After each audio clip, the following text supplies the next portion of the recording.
Hello. I'd like to share a story that happened actually 50 years ago, shortly after I was ordained. My first church was up in the Wilkes-Barre-Scranton area at the minor West Pittston Charge. And I lived in West Pittston, and if you know that area at all, you know that the Susquehanna River, it bends right at West Pittston, so it's bordered on two sides by the river.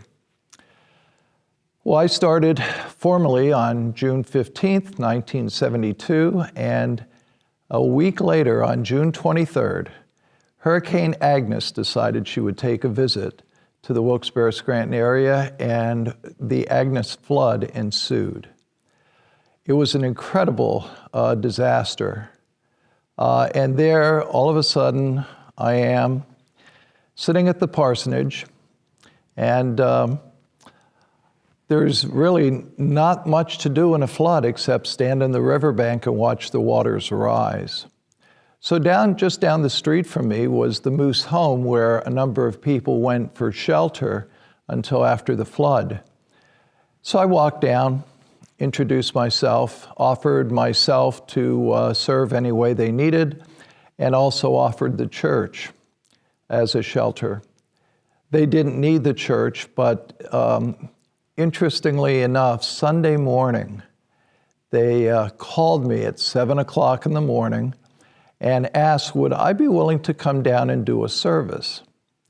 Well, since the service in West Pittston didn't start till 11, and I couldn't even get to my other church, because I couldn't cross the bridges across the Susquehanna, I said, sure.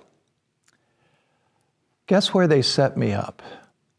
In the bar room, because it was the only room in the place where we could have some privacy and be able to meet. And there was a group of about 15, 20 people there, all dressed in their pajamas or in their leisure wear. And there I was with my Bible, no bulletin, no organist, just me and a few faithful folk. And the thing that really strikes me, and I still remember to this day, was when it was time for prayer, I said to them, what should I pray for? And one woman sitting right in the front looked up and said, I think we should give God thanks. While that is an incredibly appropriate request, it kind of struck me.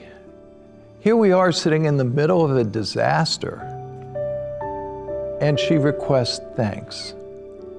And she said, I want to give thanks to God because no one has been killed yet. And that has always stuck with me.